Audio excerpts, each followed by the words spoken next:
For years, she built her entire platform on the backs of plus-size women like me.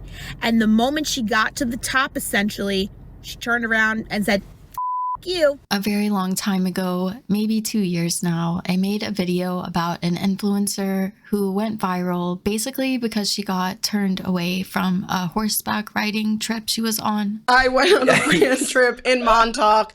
Everyone was going on the horses. They told me that I could not go on the horse because I was too big, but they didn't tell me that in the beginning. And then later in the day, the Sun's owner posted on TikTok, like, we don't let fat bitches right at our ranch or something, and I found the video and posted it, and it turned into a huge thing. And so that is how she was put on my radar. I learned that she was a plus-sized influencer who had a pretty big platform on TikTok. But even at that time, I remember seeing an interview or an article, something that was published about how she really didn't want to be the face of body positivity. I wouldn't call myself a body positive influencer, and I don't love when people call me that. My whole point is that I got a following out of nowhere and I'm struggling, but I'm also living my life. And I wouldn't say that I'm like this expert or influencer, or like have anything to give to these people other than just sharing what I'm going through. That interview was actually all the way back from 2021. Turns out she's actually on the record quite a few times as saying that she's not trying to be the face of a movement. And that is relevant to what I want to talk about today, which is her dramatic weight loss and the way people are responding to her. It's kind of at this point eating me alive. I just want it to be on my terms when I was ready, and because I want to, not because anyone's making me. Well, what, if anything, do you want to share about your health journey? Unfortunately, this big reveal happened on Khloe Kardashian's podcast, so that is who we are going to be watching this through. And just as a little side note, if you notice, it seems like Khloe just does not care at all about anything that Remy is saying. I was like getting too much online from people. That's when I realized I need to like shut myself off and work on all of this by myself. It's kind of at this point eating me alive. I just want it to be on my terms when I was ready, and because I want to, not because anyone's making me. Well, what, if anything, do you want to share about your health journey? This was a little teaser, the promo for the interview that Remy did with Khloe. And just for a little bit of context, essentially she's communicating that she has had this secret, I think for over a year now. It's sort of been eating her alive, and now she finally feels ready to share it. Of course, at this point, everyone's like, okay, well, she did one of the shots or she did the sleeve or something. Like, no one guessed this. So it's called Sadie. They cut out 80% of the stomach. They move around the intestines. I also was with my health issues ended up having a fatty liver, so they actually had to like hold up the liver during that too, because it could be dangerous. And why even talking about this would I think that the recovery would be so simple is insane, but I was told that. How was the recovery? The worst thing of my life. Oh my God. I can't personally imagine making the decision to cut 80% of my stomach out. I am the kind of person who will stress out about the potential side effects of a new medicine, and that will delay my decision and my treatment plan. So I truly can't imagine having to make the decision to go under anesthesia, remove this giant portion of my stomach, and know that I'm going to have to go through a recovery process as well. Generally, the circumstances are going to be pretty severe when you're making this decision for your health. And it sounds like she was having some pretty significant health issues from her weight. There became more serious things where it actually started like clicking a little for me. I was in pain, so that was one. But then like I had a constant period, and my doctor was telling me I was becoming infertile. I'm sorry, what? That is crazy. And she's just like, I cannot imagine she picked this podcast to tell her story for any other reason than the money. At 28, and that's scary. Yeah, I was always going to a doctor, so I was like tracking and seeing kind of how things were going downhill in terms of my heart, my cholesterol. I mean, they were telling me I was morbidly obese, and there was a number of things. I think the infertile thing definitely hit me. Right. And literally the pain that I was in and like limping. So it sounds like she had a lot of health issues that contributed to her deciding to get this surgery. And I'm sure that it was still a hard decision to make, because any surgery is scary and comes with its own risks. But of course, you already know where this is going. People are responding pretty negatively to multiple aspects of this story. So the big news of the week in the plus size community is the fact that Remi Bader finally admitted that she got weight loss surgery. Instead of being open, truthful, and honest about how she lost this weight, she blocked people that asked, she told people that she wasn't going to talk about it, and she kept everything tight-lipped. You're turning your back on who made you famous, who made you who you are today. Everyone deserves to keep their own, health journey private if they choose to. But it's the fact that she turned her back on the plus size community when we have done nothing but support her. That's where she messed up.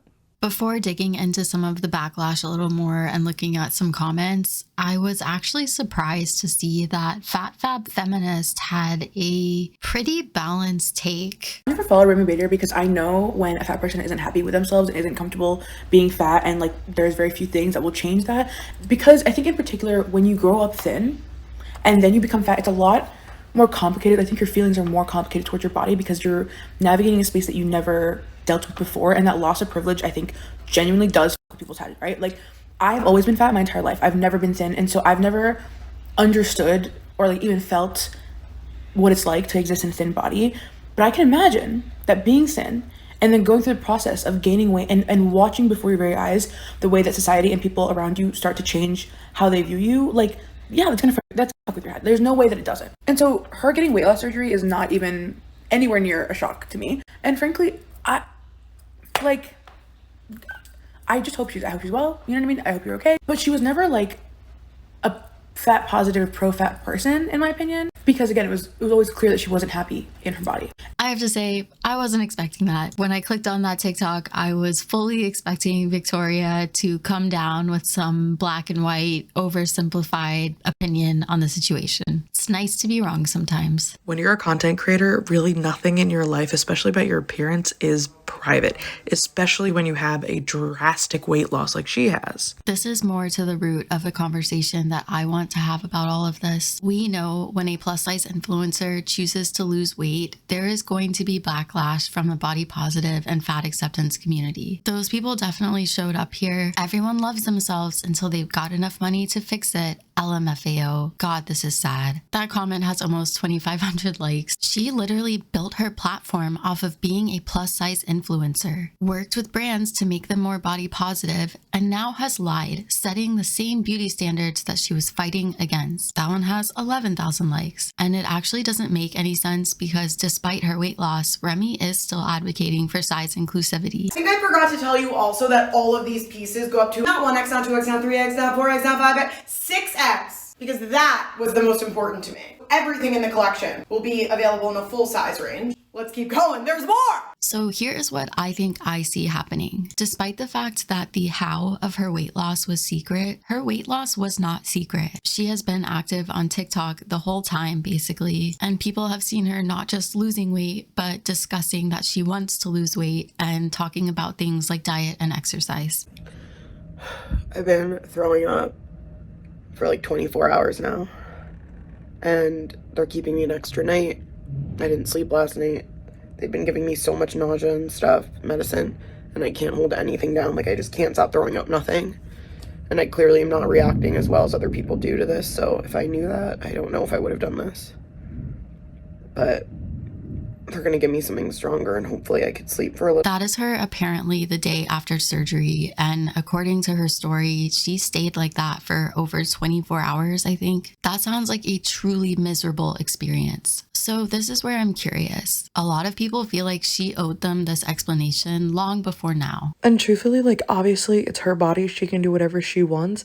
But as a content creator, just be honest what's going on in your life. Yeah, no, babe, you went about this completely wrong. This clip isn't doing what you wanted it to do. You had me eating right and working out, thinking if she can do it, I can too. Just to find out, yet again, an influencer used us. Why did it take you so long to share this part of your journey when you were always so quick to share your journey? Honestly wondering. I have noticed a lot of people who feel the need to say, obviously it's her body, she can do with her body what she wants. And then they go on to essentially make this point that it's not about what she did with her body, it's about how she did it.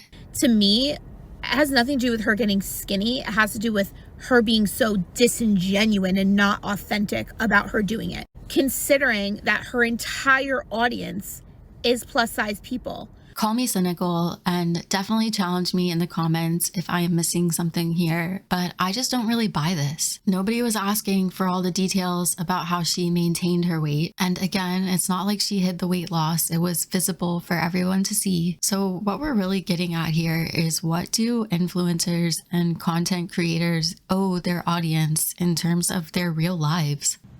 Okay, if you don't have back pain, keep scrolling, because then you're gonna think this is dramatic. But if you do, then you very much understand.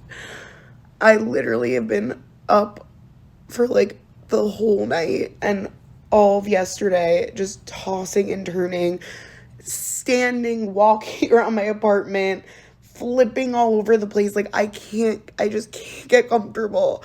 That is her months before the weight loss and the surgery, and it's just her sharing about the intense pain that she is experiencing. She chose to take out her camera, document it, and share it with her audience, and a lot of people connected with it. If you have back pain, it's pretty relatable. But relating to something is not the same thing as having to live through the experience. So where is the line between privacy and a, quote, lie of omission? This is Remy's caption. This last year, I committed to doing the work on myself. I focused on setting boundaries, growing, and healing. For the first time, I chose not to share every part of my personal life with the outside world. Obviously, I knew that eventually I'd want to share this story, but I wanted to feel ready and I wanted it to be on my own terms. I definitely feel like now is the time for me to share this, and I did my best to be as open and honest as I could. I do hope people listening, watching, or reading understand that I haven't shared this in depth with even some of my closest friends. So please have an open heart and mind while I'm sharing my story for the first time. Her second caption read, "Thank you for those who have been listening and understanding why I needed this time to heal and cope through this trauma alone.